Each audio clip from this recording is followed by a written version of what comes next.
you ever get in a fight with your parents when you were a teenager and then swear to yourself that you must have been abducted at birth? That the family you're with just feels so foreign, so alien to you that you must belong somewhere else? Just me? Well, Carlina White, or as she grew up, Netty Nance, had those feelings, except they turned out to be true.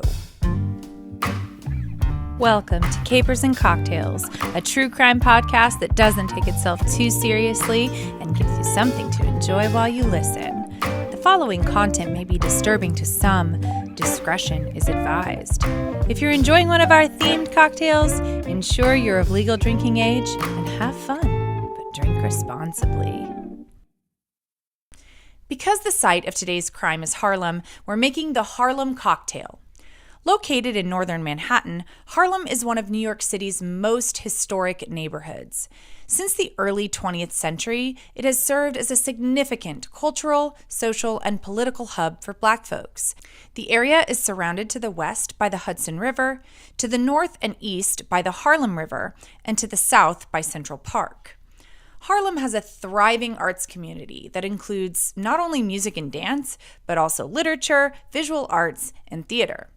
The world-famous Cotton Club, long thought to be the birthplace of the Harlem Cocktail, was originally located at Broadway and 48th Street, which is in the Harlem area of Upper Manhattan, and it existed from 1923 to 1936. To make today's cocktail, you'll take a few pieces of fresh pineapple and muddle them in the bottom of your shaker. Then, take 2 parts gin, half a part cherry liqueur, or I used cherry-flavored brandy, and 1 part pineapple juice. Add that to the muddled fruit. Top with fresh ice, shake it, strain it, sip it. Oh, and do sip it. Fair warning, this drink is strong. For the mocktail, take that pineapple and muddle it in the shaker. Then add 2 parts non-alcoholic gin. The link for the non-alcoholic spirits is always in the description box, just FYI. Then a half a part cherry juice, 1 part pineapple juice, all into the shaker. Add your ice, shake it up, strain it, and drink it all down. Carl Tyson was 22 years old, working days as a truck driver and nights in a parking garage. 16-year-old Joy White was a high school student. They grew up across Harlem from each other and had been together for a year when they got unexpectedly pregnant. Carlina White was born on July 15, 1987 in Harlem to her delighted parents. When Carlina was just 19 days old, her parents rushed her back to the Harlem Hospital Center. Poor little Carlina had spiked a dangerous temperature of 104 degrees from an infection she'd gotten after swallowing fluid during her delivery. The doctor put her on intravenous antibiotics. Carl took Joy home around 12:30 a.m. so that she could pick up some things and then head back to the hospital. He then returned home to get some sleep before work, but would be awakened by a phone call from the police, calling from Joy's apartment. They would give the horrifying news that his infant daughter was missing, and he could hear Joy screaming in the background. Astonishingly, between 2:30 and 3:55 a.m., someone pulled the IV out of Carlina's little leg and abducted her from the hospital, disappearing into the night. The hospital had video surveillance, but it was broken because, of course it was, on that night. It was also during a nursing shift change. Carl recalled seeing a woman in a nurse's uniform directing them where to go when he arrived with Carlina. He remembered seeing her again when he was looking for a phone to call his parents to update them about Carlina's condition. According to a guard, this same description matched a woman who had left the hospital at 3:30 a.m., dressed as a nurse. He didn't see a newborn, but she was a heavier set woman, and it's possible a baby could have been under her nursing smock. This woman had also been observed coming around the hospital's maternity ward for the past several months, posing as a nurse and making other nurses believe she was one. Joy would recall that this woman said one thing to her as her daughter was admitted into the nursery in an evidently absolutely creepy foreshadowing, way to provide comfort. She said, quote, "The baby don't cry for you, you cry for the baby," end quote. This was the first known case of a newborn kidnapping from a New York hospital. The city offered a reward of $10,000 for her safe return. Carlina's parents did as many media engagements as possible and hung up and handed out flyers everywhere, desperate for her to come home. No matter how many years passed, both Joy and Carl believed that Carlina would come home. They said they just felt it.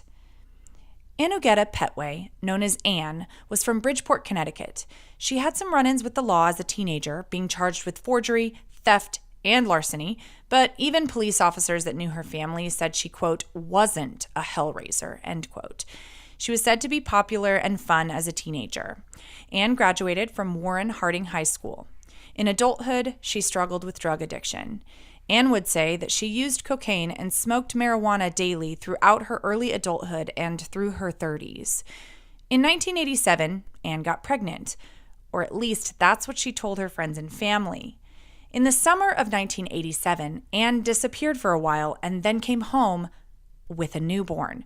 Her family was overjoyed at the new bundle of joy, assumed to be the daughter of Anne and her occasional boyfriend, Robert Nance. Anne named the baby Nedra Nance. Nedra, or Netty Nance, grew up in Bridgeport, Connecticut. As she was growing up, Netty frequently had that little gut feeling that something wasn't quite right about her connection to Anne, and she actually did question whether or not Anne was in fact her biological mother. Netty's complexion was far lighter than that of Anne, and despite the fact that her relatives frequently referred to her as Little Anne, Netty did not notice any likeness between the two of them. For most of her young life, she lived 45 miles from Harlem. Netty gained a little brother named Trayvon when she was 11. At least one source I found said that Netty was abused as a child, Anne having once hit her with a shoe in the face. Netty herself would say, quote, she was strict, but she was cool. All my friends used to say she was a cool mom. I'm not going to say she was the best mom ever, but she did what she had to do to make me who I am. Netty would also double down on the fact that even though, in her words, she got beat, she wasn't abused. Anne worked as a janitor at a local civic center.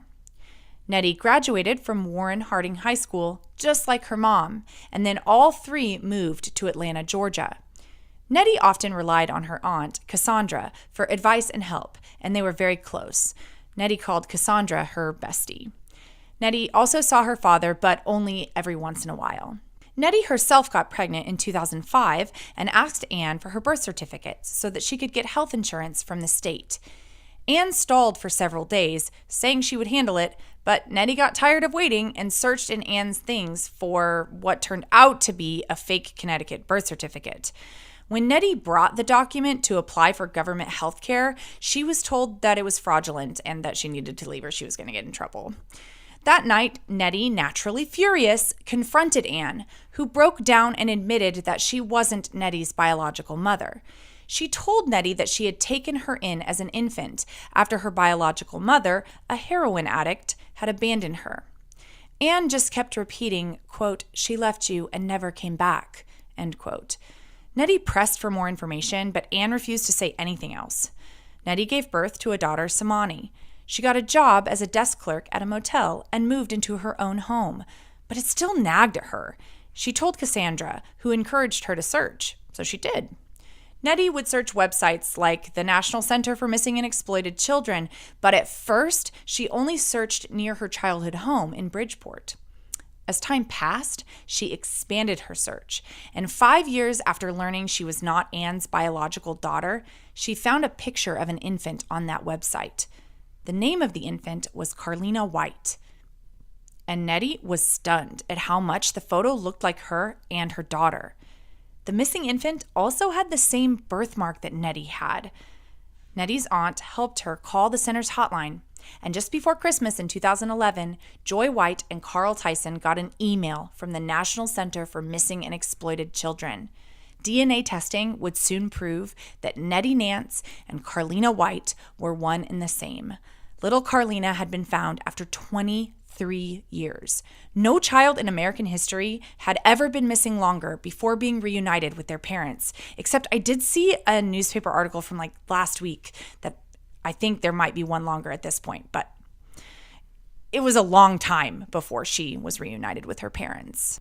Netty got in close contact with her biological parents during the course of the next several weeks, yet she had some difficulty in making connections with them. She would say, quote, the mom had that mother instinct. The dad is like I was talking to a stranger, end quote. They continued to try and build the relationship, flying both Samani and Nettie to New York to meet her whole extended family. Her biological grandmother would say, quote, "It was wonderful. She didn't even seem like a stranger. She just fit right in. We all went up there. We had dinner together. Her aunts were there. She brought her beautiful daughter. It was magic." End quote. Meanwhile, Anne disappeared. The FBI began looking for her as soon as the DNA results were in. The New York statute for limitations for kidnapping had expired, which I don't really understand why that particular crime has a statute of limitations. But federal abductions have no statute of limitations, and she crossed state lines, so federal authorities were looking for her. As the whirlwind of the past few weeks caught up to Nettie, she started to think about Anne. She would say, quote, "I just hope the officials can get her in their hands so we can hear her side of the story now." It was a confusing and downright terrible time for Nettie. She pulled away from her biological family and her abducted family. She ditched her social media, changed her phone number several times, and stopped returning all emails. She disappeared. Joy, her biological mother, would say, quote, "I'm her mother and it hurts not to have a relationship. I want her here. I want my daughter back." End quote. It's a hell of a lot to process. And even though Nettie would say that she recognized she caused her biological family pain, I cannot blame her. I feel like I would have done exactly the same thing in this situation. And there was also an issue of money, although I think this is a weak kind of clickbaity type motive for the short estrangement of Nettie and her birth parents. You see, after the abduction, Joy and Carl sued the hospital for negligence, and were awarded $750,000. At the time, and by their own choice, they set up a trust fund for Nettie. They set aside about $160,000 of the settlement for Nettie, where it stayed until her 21st birthday. It was for her in case that she was found before then. But her 21st birthday came and went, and she wasn't home yet. By this time, Joy and Carl had parted ways and each had their own families to support. They took the money out and spent it. News articles reported that Nettie wanted that money for her and her daughter and that this had caused an estrangement. Nettie would later say that it was all a misunderstanding, and that to me makes a lot more sense, to be honest. On the morning of January 23, 2011, Anne surrendered to the FBI headquarters in Bridgeport, Connecticut. She'd driven from North Carolina to Connecticut to arrange for Trayvon's care. Anne told federal investigators that she kidnapped Nettie after suffering many miscarriages. She said she was worried about whether she, quote, would ever be able to be a parent, end quote. At her first court appearance, she didn't enter a plea at all, which I didn't realize you could even do. She was, however, formally indicted for kidnapping on February 17, 2011. 50-year-old Anne Petway pleaded guilty to federal kidnapping on February 10, 2012. Her attorneys asked for leniency, saying she had been deeply depressed after repeated miscarriages and stillbirths. At the sentencing, Joy would testify, giving a gut-wrenching statement. She would say, quote, "My daughter is here, but she's not home yet. Pray God she will be soon. The one thing that is for sure is the devastating pain that this woman has inflicted on and continues to inflict upon both me and my family. It is very real, and we'd better learn to live with it because it is here to stay. I continue to ache for my daughter every minute of every day. All this because you chose to heartlessly kidnap my baby daughter and to take years away from all of us that we can never get back," end quote. Judge P. Kevin Castile would say, quote, "This was not a crime of greed. This was not a crime of vengeance. But it was an act of selfishness, a crime of selfishness that inflicted a parent's worst nightmare on a couple," end quote. I think he summed it up pretty well. He would sentence her to 12 years on July 30th, 2012. Judge P. Kevin Castile would say, quote, "This was not a crime of greed. This was not a crime of vengeance. But it was an act of selfishness, a crime of selfishness that inflicted a parent's worst nightmare on a couple," end quote. I think he summed it up pretty well.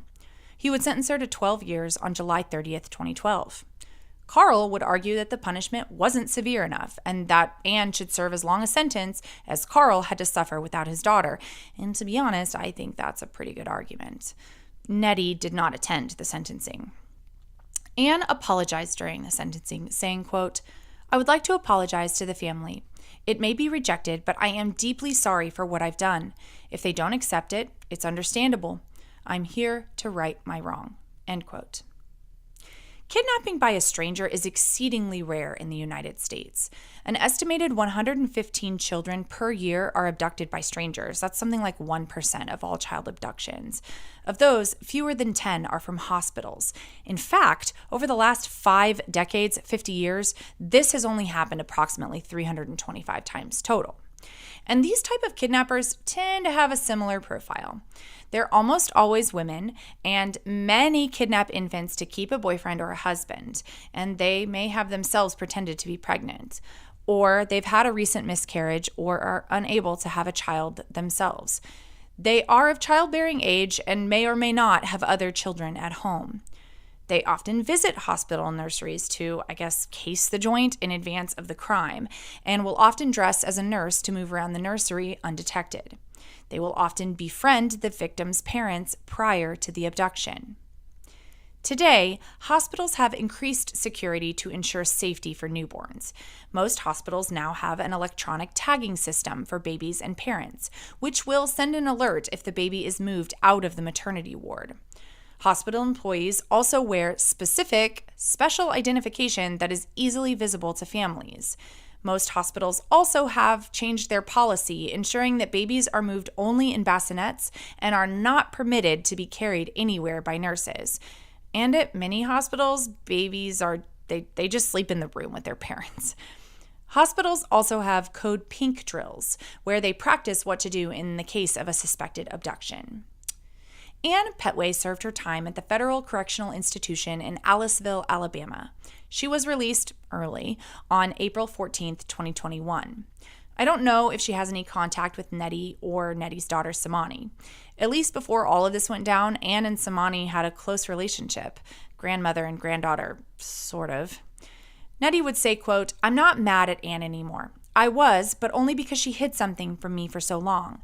But I can appreciate what she did for me." Netty changed her legal name back to Carlina White, but goes by Netty, a name she says she chose all for herself. She would say about the situation, quote, "There was a part of me that wasn't even there, and now I feel whole.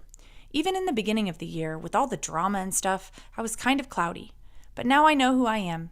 That's the main thing, just to find out where you come from and who you are," end quote. I'd say so.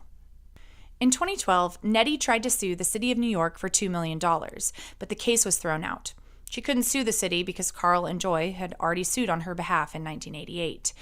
In 2014, Netty spoke at the Crimes Against Children Conference, the main national training event for law enforcement officers working to reduce child victimization. And at least as of 2014, she was still in contact with her biological mom and dad. Joy would say, quote, "Every time I see my daughter, she catches me staring at her, and she laughs as she says, 'Mommy, why are you staring at me?' And I say, 'I can't believe what I see before my eyes,'" end quote. So I watched a Lifetime original movie, which is linked in the description box, about this story, and I actually really liked it. I was kind of glued to the screen for the whole movie, which is honestly kind of unusual for a scripted show for me. I'm mostly just into documentaries. It got some terrible critical reception, including one critic who said, quote, "The film was an emotionless wreck that did not do the story justice." I don't know. I mean, it was a Lifetime original movie, so I'm not sure we can expect Oscar-worthy performances, but I enjoyed it. Watch it and tell me what you think. Something that I think the movie did a good job of was showing how difficult all of this was for Netty. There is no winning in this situation as the abducted. It's complicated. On the one hand, you're so happy to have found your family of origin. On the other, you have an entire other family that raised you for over 20 years. On yet the third hand, I guess, that mother that you loved as a mother, that was your mother for the most formative parts of your life, she's the one that kidnapped you, stole you from your family of origin. Complicated. And just a lesson, I suppose, in the idea that many different truths can exist at the same time. Thanks for hanging out with me. I really hope that Netty is living her very best life now and she has as many familial connections as she wants. I hope Joy and Carl have found some peace. I have empathy for Anne for sure, but man, she was really in the wrong and she sure did ruin a lot of years for a lot of people. I hope she's made amends where she can. Oh, hey, look, another Twitter plug. I have some fun things going on Twitter. Memes, clips from episodes, etc., etc. I can't believe I'm saying this, but I actually kind of like Twitter. Anyway, it's at Capers Cocktails if you're so inclined. No and on that one. Next week, a man who could sell a drowning person a glass of water. Trust me, you're not going to want to miss it. I'll see you next week. And remember, there are literally a million alternatives to stealing someone's baby.